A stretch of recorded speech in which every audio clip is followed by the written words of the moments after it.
All right. Today we have Tim Waters, who's the head of the special agent in charge of the Detroit office of the FBI. Welcome to Deadline TV. Thanks for doing this. Oh, absolutely. It's Appreciate a it. pleasure to be here.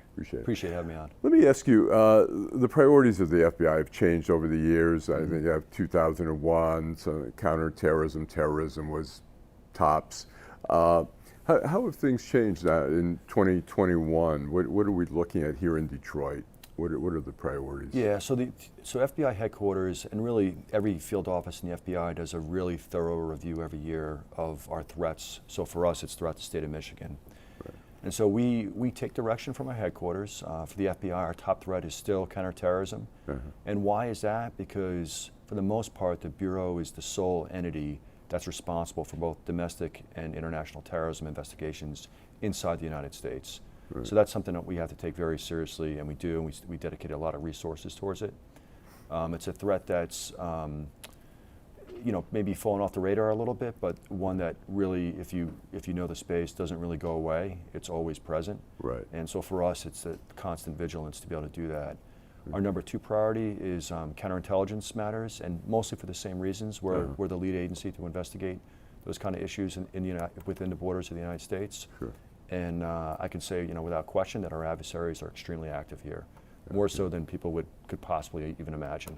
Okay. So that is a very busy space for us. And Sure. then, if I can just finish, Sure. third is cyber. Uh-huh. And frankly, I spent some time working cyber down in FBI headquarters over the last few years, and it's really hard to put into words how significant of an issue this is. You cannot, Right, sure. you cannot overstate how bad or how challenging the problem is. Right, sure. Yeah. From there it just cascades down. But we work a variety of different issues, Sure. violent crime, crimes against children, public corruption, hate crime matters, a whole litany of issues that we're involved in within the FBI. Over the years, and we haven't heard as much about Al Qaeda, because I think then we see ISIS evolve. Yeah. We here in this area, I know there was sort of a presence of Hezbollah in one way or another, and fundraising and stuff like that. What are the priorities in terms of, is there still a concern about Al Qaeda, ISA, Hezbollah Yes. here in this area? Yes, yes, absolutely. I mean, those threats, again, maybe to a degree have been, not all of them, but to a degree have been diminished, specifically ISIS and Al Qaeda. But they certainly haven't gone away. I think both the FBI, the intelligence community, the Department of Defense, everyone's looking at Afghanistan, Syria, keeping a close eye on what's going on over there to see, what comes next. The Taliban have talked about not allowing a resurgence of training camps and things of that nature. Obviously, the proof will be, what happens within the next 6 months to a year, and then thereafter. But it's certainly something that the FBI and the broader, U.S. government is, obviously greatly concerned about. In here in Detroit, what's the nexus here? Yeah, I mean, what's the role here of the Detroit office? So for us, I mean, what we've seen, what the intelligence community, what the FBI has seen over the years is a desire by foreign terrorist groups, whether they be ISIS or Al Qaeda, to conduct attacks in Western countries, whether they be France, England, the United States, etc. Right. And we've seen those attacks, unfortunately. Right. And and really what those entities were very good at was social media propaganda, to try to radicalize individuals to take some type of action. Right. There was virtual playbooks, there was newsletters they would produce that were very specific on telling people how to carry out different types of attacks. Right. And unfortunately, we saw those kind of attacks happen here. So, I think for us, it's again not, understanding that the threat kind of ebbs and flows, but there is a strong desire of individuals out there to attack the United States. That has not gone away, and it's something that we're cognizant of, and we're working every day. Do you see folks here in this area who raise concerns? Yes. For you? 100%. Yeah, we have a robust counterterrorism program here for a reason. It's not because if we didn't have the threat, we wouldn't waste the resources to address it. And how does that play out in terms? Are we talking about people here recruiting people here, or people from the Middle East hanging out here because they have relatives, or fundraising? I think all the above, honestly. You've mentioned Hezbollah a couple times. That is certainly a challenge. They're a very capable organization. They've been around for a long time. They're very well trained, and they are all about having a capability to attack if ordered to do so. And so, for us, it's about making sure that we have the right level of visibility to address that threat as it ebbs and flows over time. In the past, there's been some questions in the community here about giving to Hezbollah, because Hezbollah does have a component of social, health care and all those kinds of things. Sure. Are you able to educate people and say, well, here's what you can do, here's Yeah. what you can give? How does that work? We have a really robust community outreach program, and I've spent a lot of time out talking to leaders in the communities. I meet with a lot of religious leaders from every faith, and during those engagements, we spend a lot of time talking about these kind of issues, and we really count on the community to kind of help us get the word out about what's permissible and really what's not. And for Hezbollah, as an example, they are a designated foreign terrorist organization, Right. Designated by the State Department, and they have been for quite some time. And so to give any type of financial support or aid to that group is a crime. So Even do people ever say, well, wait a minute, this is going for their daycare program or their Yeah. health care? Is it? Where's the line there? There is no line. There is no line. No, if you're giving aid or some type of tangible benefit to the organization, that's against the law. You can't do that. Okay. So obviously we have a very large Lebanese population here locally, and a lot of those people live in Hezbollah controlled areas in Lebanon, or at least have family there. So it makes it difficult for people here. We understand that. Obviously, people come back and forth. People from Yeah. here go visit their relatives. Yeah, of their course. relatives come here. Yeah. Are there any concerns sometimes that, okay, this person, Hezbollah, in leadership is coming here to visit their relatives? Is that, how does that Well, work? I'd like to say we haven't really necessarily had that leadership of Hezbollah coming here. I don't think they would do that. You don't think they would? Yeah, Okay. All right. we've had people affiliated with the organization here in the past. Uh-huh. They have been successfully prosecuted by the U.S. Attorney's Office here locally with the work of the FBI, and obviously that's something we work every day. So. Okay. Now, there's the flip side of it, is domestic Yeah. terrorism and the concerns. I mean, Yeah. I think we saw in 1995 with the Oklahoma bombing that Yeah. suddenly we started to take more notice of all the militias and all that kind of stuff. And then 2001 came, and that sort of got pushed Yeah. back a little bit. Where are we at in terms of your level of concern here about domestic terrorism? We've seen the governor be threatened. Yep. So I've talked about this a lot over the last year. It's certainly, I would say for the FBI in Michigan, we've tripled the amount of resources we have working domestic terrorism over the last year and a half. And we do that because, as I described earlier, when we first started this conversation, we do a really detailed analysis with our investigative analysts, input from our state, local, federal partners about how we all see the threat here in Michigan. And based on that, we allocate, we move resources around on an annual basis to kind of address those threats, to make sure that we have the right resources in place to deal with the most exigent threats that we face. Right. So obviously, certainly the events of January 6th were very concerning. But before that, obviously we had the Wolverine Watchman case, which was certainly of a great concern for the FBI and I think for the people of Michigan. So, and there has been a lot of rhetoric. I mean, I think it was just kind of a perfect storm of, there's a lot of, I don't want to go down this road, but there's a lot of angst in the country right now. There's a lot of polarization going on in the country right now, and I think that manifests itself out in the media to a certain degree at times, depending on what cable news channel you're looking at. And a lot of that rhetoric can be insightful to a certain degree, and we saw that. And I think when you combine that with what happened with the pandemic and the ideas of closing businesses and things of that nature, it just caused a lot of people to be angry.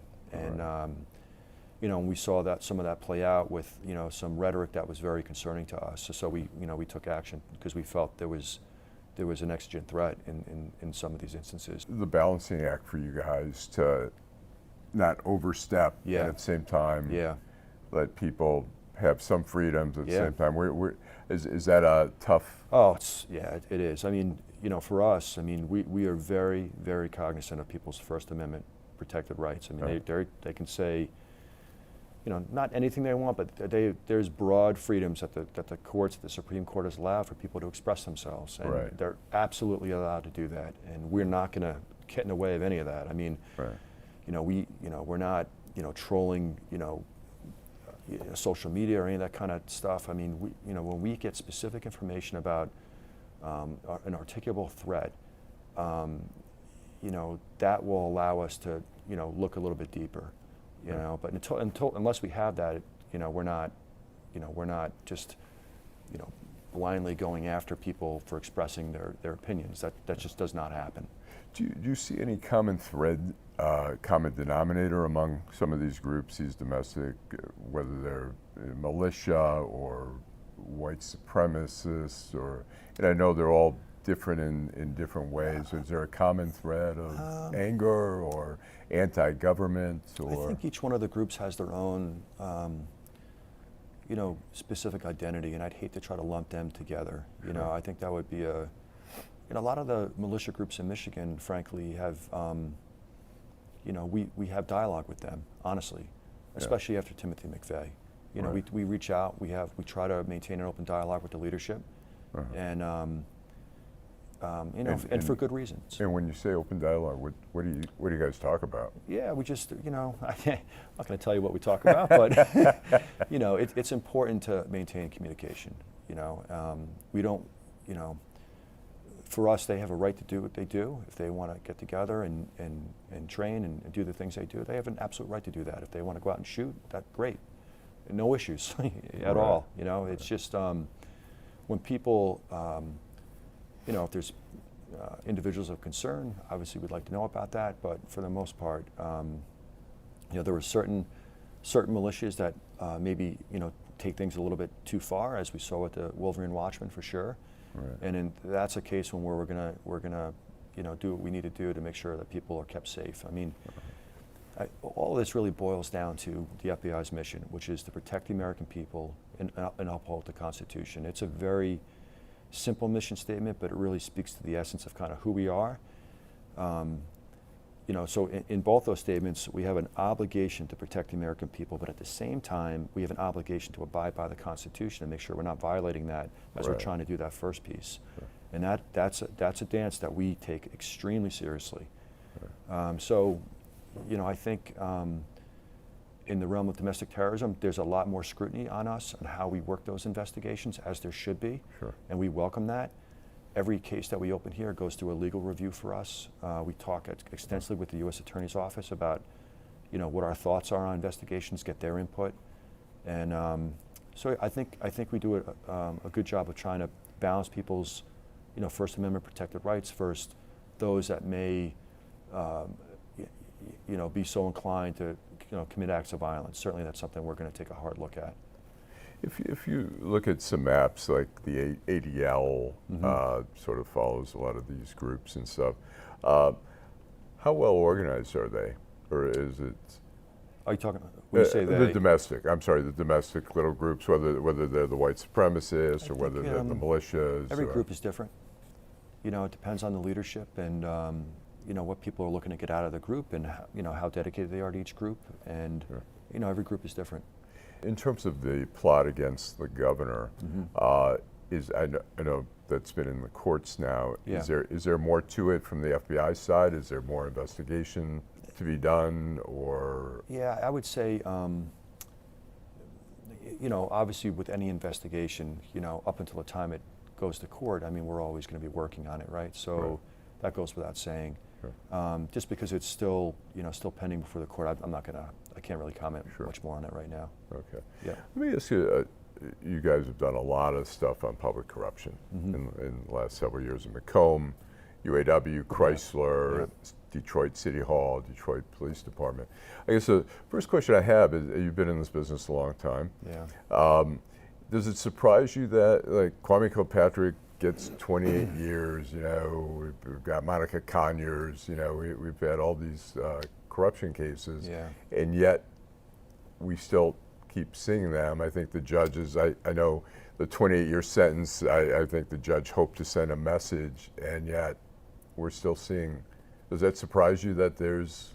I guess I would say I'm disappointed, you know, because for the Bureau, like, we work really hard to try to, you know, when we see corruption, to investigate it vigorously and kind of send a message, don't do this. Mm-hmm. You know, the people of Michigan, the Detroiters, you know, like I said, after we executed the search warrant at City Hall, they deserve a city and state governments that are free of corruption.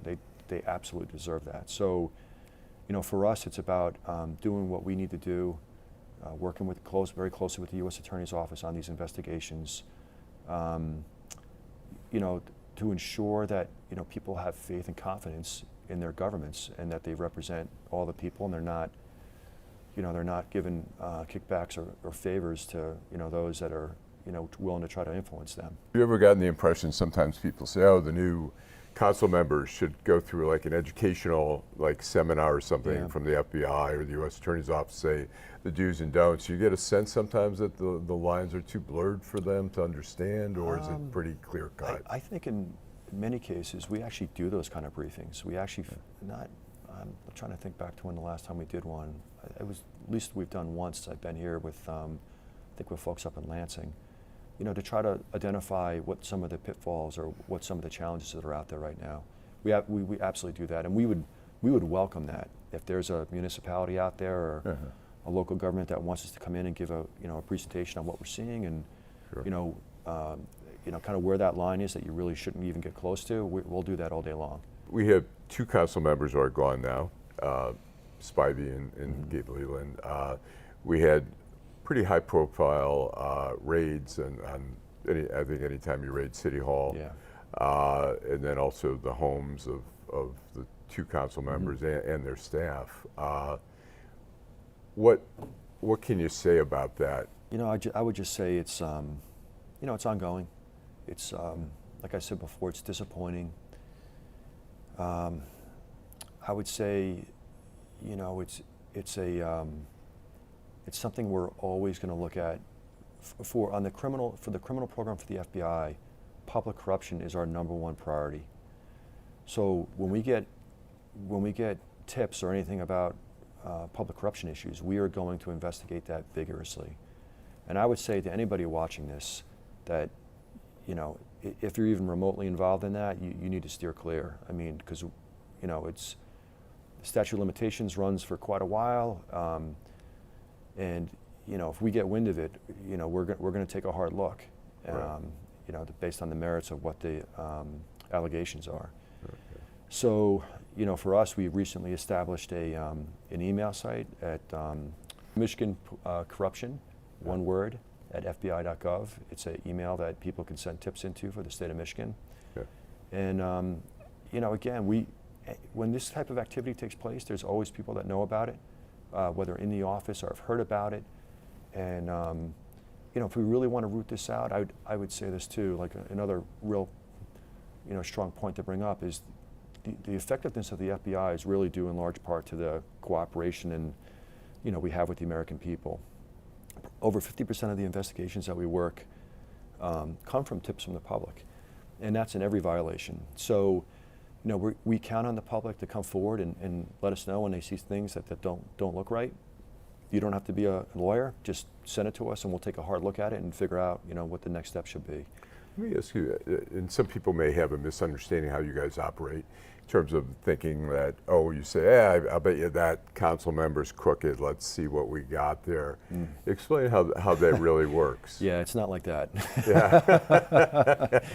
No, there has to be a very, especially on public corruption cases because they're so sensitive, there has to be it's a fairly high bar for us to open an investigation and do some work. There has to be some very strong allegations of an individual engaged in illicit activity for us to be able to open an investigation. Okay. So These raids were done fairly close to the election. It was, is that taken into consideration? I know like people say, oh, Janae Ayers was in first place in the primary. She lost in the general election, and a lot of people say they just weren't sure what was going on. They wish they would have known one way or another whether she. Yeah. What kind of considerations go on during an election? How does that normally? Yeah, I mean, there's a out. lot of deliberation that goes on with these matters, a lot. Does that go on with Washington Oh, as yeah. well? Yeah, with the U.S. Attorney's Office, a lot of consultation with them, and they have a big say in terms of when things happen. And Right. we do consult with Main Justice on this, and obviously FBI headquarters also. So the timing of events that you saw over the summer were, I would say, deliberate from the standpoint of, working within the rules, regulations, and policies that the FBI and Department of Justice has in place to do these kind of investigations. Fair to say the City Hall investigation is still ongoing. I would say that, yes. Okay. Yep. And now the UAW, you guys have had UAW, Chrysler, you guys Yep. have quite a few Yeah, indictments, and we have 2 former presidents yeah. in there. Is that pretty much wrapped up, or are there still some? Is that still out there? Yeah, so the cases that were worked, and I got to say, and that wasn't just the FBI, the Department of Labor, there was numerous other agencies that worked hand in hand with the FBI in that investigation. That was a really good joint effort with working with the U.S. Attorney's Office to put that case together. So, but I would only say this, if there are, in terms of the investigations that have been that have worked, yes, those have come to fruition, but we're always, we always willing to take tips on things of that nature, and we'll just go from there. Right. So you've been in Detroit a long time. I have. Came here in 2000. Okay, and you understand the unions and the role it plays. Were you blown away that there were 2 ex-presidents Yeah. who were involved in public corruption? Yeah, it was when I first learned of this investigation. I mean, obviously it was pretty far along when I got here last year. Yeah, I mean, it's just, they're great investigations from an investigator standpoint, but it's, the impact it's going to have on people, on the unions, on the trust that the rank and file members put on their leadership to do the right thing for them, to represent them, and how, and honestly for the American labor in general, and that is not good for anybody. What happened. So, our hope, all the agencies that work this with us, the U.S. Attorney's Office, I'm sure certainly is, that we can turn a page, and the leadership that's put in place going forward is going to, serve ethically and work to, promote the best interests of the workers that they represent. Sure. That's all anybody wants. Let's shift a little bit. We're talking about theft of intellectual property. There's a lot going on here, particularly in the auto industry, but also in other in the tech field. Yeah. China's name always pops up in there. How active is all that stuff here, and how big of a concern is it to the FBI? It's I can't even put an adjective on it how bad it is, from how prolific it is, especially by the Chinese. Yeah. They are. And you see a lot of that here in this area. Unfortunately, we do. If would I go out when I meet with companies, I think what the U.S. government has realized, the Department of Defense, certainly the FBI, the Department of Homeland Security with CISA, is we as a government have to do a better job of partnering with the private sector, because what they're up against is very talented, dedicated, sophisticated nation-state actors who can use cyber as a means to get into their networks, to move laterally, to gain an unfair competitive advantage over, in terms of companies and what we're doing, to steal intellectual property that's cost millions, billions of dollars to develop. It gives the Chinese have been wildly successful at doing this over the last decade. And if you look at their economy, the breakthroughs they've had in a number of different, very sophisticated technologies, that's not a coincidence, all right? I mean, they've gotten there because they've stolen a lot of that technology, period. And I don't think you would hear government officials talk this way a few years ago, but it's just gotten to a point where, it's just not going to be tolerated anymore. So we as a government have recognized that we just have to do a better job of partnering with that private sector, because the Chinese and others have been they haven't faced the risk and consequences that they should. There has to be a degree of risk in what they're trying to do, especially if they're trying to steal intellectual property. So we've had conversations with numerous companies in the Michigan area about this, especially those that are making a technology that's either disruptive or really key to national security competitive advantage. And we'll be reaching out to numerous more companies in the coming months. Is the information coming through hacking, or is it inside people getting paid off to cooperate with the Chinese government? Yeah, I think you see for the Chinese, it's more of like a whole of government approach on how they approach these kind of things, right? So they'll use every tool in their arsenal and that could involve human beings showing up, paying visits to the plant, trying to assess people if they're willing to. Trying to get people to fly to China, where they have much more control over their electronics and everything else. Specifically, the cyber arena is where, they've had, I think, the most success, honestly, in the last 10 years. Okay. And do you have like a cyber squad here who's dealing with all that type of stuff? We do. I do have a cyber squad here. I'm actually increasing the number of people that worked on that squad, because again, we do this annual threat assessment, and it's very clear to us that we have to put more resources towards that threat, 100%. And do you have any, besides agents, do you have somebody who's like an expert hacker out there and you say, we need your help to understand? Yeah, I'm not going to go into how we do that, but we have the full suite of tools and capabilities. Obviously, we work hand in hand with DHS CISA and their capabilities. It's a complementary relationship. The Bureau has the lead for investigating hacking activity, things of that nature, ransomware events, trying to make attribution, whereas CISA has the lane in terms of preventative and coming in after the fact to try to help the companies mitigate what's happened to them. And their capabilities are growing on a daily basis. We need all of us in this fight. We work very closely with the NSA, the CIA, and others because of the nature of what the threat is. Okay. And it is prolific. How about ransomware? I know we've had some cases in Michigan. How pervasive is it? Well, I mean, if you look at the number of schools and hospitals that have been hit, like kind of all over the country, to include here in Michigan, it's significant. I think people, as it's become more widely known, individual companies, city governments, state governments are getting better at hardening their and creating the backups and needed to recover from such an incident. But it is still just a tremendous issue, both for the government and the private sector. Are you surprised how inadequate some companies and agencies' security is? No, I'm not, because I mean it costs money. Yeah. And think about it. Like, think about your news organization and how often are all your servers updated with the latest security patches and all your local computers and everything else. Like, if you don't have somebody that's staying on top of that and doing those things and maintaining that proper hygiene, and then really in many cases it takes one person to click on the phishing email, and that now you've just allowed access to an adversary into your network.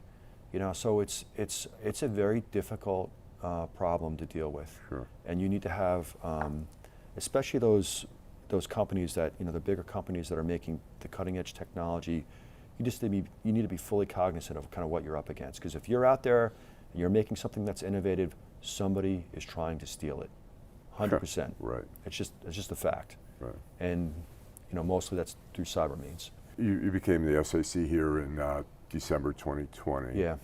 Not long after the election, Yeah. And there were obviously a lot of people. There were lawsuits. There were allegations of fraud. Mm-hmm. Did you investigate many of those? And we what did. was the outcome of that? Yeah, we did. I mean, I can't speak to all of them, but we worked very closely with DOJ PIN on all those issues. Took guidance from Main Justice on those in the U.S. Attorney's Office. And we did work through a lot of those cases. What we saw for the most part was kind of what you would see in any election cycle. Was it perfect?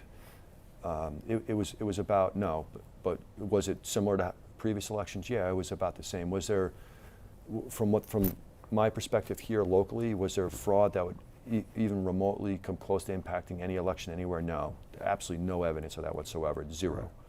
So that's our take from here in Michigan. The Jimmy Hoffa case has percolated again. Yeah. Dan Maldia, who I actually know, a friend, he's been pushing for a dig in New Jersey. Yeah. The New York Times reported that Detroit agents and New Jersey agents executed a search warrant to do I don't know what they call it, a survey. Where is that at right now? I know it's been an embarrassment for the FBI over the years when they've done so many digs and come up empty-handed. I know. Yeah. I assume the FBI's been reluctant to do it, but the fact that you guys have done a survey now of the property. I think the way to look at this for us, I mean, as you point out, we've followed kind of the natural leads that have come to us, Sure. and we've done the best we can to vet those to figure out how credible they could be. And obviously, any search warrant we do, we have to go to a judge with probable cause to say we think that Mr. Hoffa is going to be at this location. These are all the reasons why. So it's not just us like willy-nilly out there, running around. I mean, we really try hard to vet the information that we're getting. And going forward, we're trying to utilize the latest technology that we have to help us in that regard. And we will obviously continue to follow every natural lead that comes in on this investigation. But obviously, as people get older, those leads get smaller. Sure. They're starting to dry up a little bit. So I just kind of leave it at there. So you don't want to say whether there's a decision been made, whether Oh no, I'm not going to talk about that. No, definitely not. And the last question I'll ask you is, you've been the SAC here. A lot of people, who don't understand law enforcement, or really, the media, what a great news town it is, and what a great town it is for people who are into investigations. Some people might say, "Oh, he's the head of the Detroit office. What did he do wrong to get that?" What do you say? Yeah, I'll tell you, this has been like a dream come true for me, honestly. I've spent most of my career here. I've done some stints overseas. I've spent the last couple of years in D.C., kind of in a couple different jobs that really prepared me to come back and take this job. For me, this is like I said before, like a dream come true, because I'm coming home to a place where I've raised my family. I know the people here very well. I've worked side by side with our state, local, and federal partners here for years. And the work here is good. It's important. It's one of the FBI's. The Detroit office is a top 10 field office in the FBI. We have a ton of responsibility. We have a variety of different investigations that we work, and some of them are very substantial, some of which we've talked about earlier. Sure. So for me, it's just been the honor of my life, honestly, to be here. And I would say that what has made this such a rewarding career for me over my last 21 and a half years is, the people I work with. When we go back to what the mission statement is for the FBI, protect the American people, uphold the Constitution. So I can't even tell you how many times my folks are called out in the middle of the night. Right.